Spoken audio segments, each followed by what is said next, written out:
अल्लाह वहदहु ला शरीक है, उसका कोई शरीक नहीं है। सारी कायनात को रिज़्क़ पहुँचाने वाला अल्लाह है, बेटे देने वाला भी अल्लाह है, बेटियाँ देने वाला भी अल्लाह है, अमीर रखने वाला भी अल्लाह है, गरीब रखने वाला भी अल्लाह है, खुशियाँ देने वाला भी अल्लाह है, गम देने वाला भी अल्लाह है।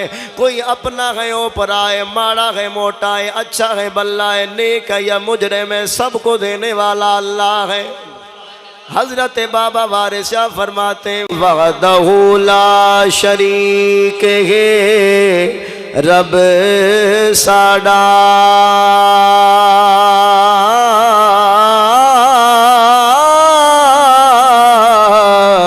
पर्दा पोश है नंग मनगियां दा,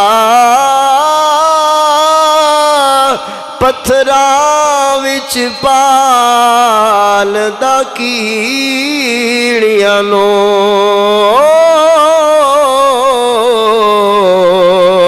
डोरा टोर दा लोलियां लंगियां दा, ते चंगे नाल ते हर कोई चंगा करदा।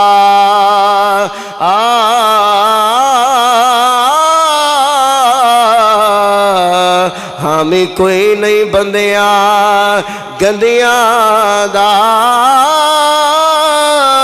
वारिस शाह असा गरीबां दी किवें गुजर होंदी ओ, जेकर रब हुंदा सिर्फ चंगियां दा। वारिस शाह असा गरीबां दी किवें गुजर होंदी ओ, जेकर रब हुंदा सिर्फ चंगियां दा।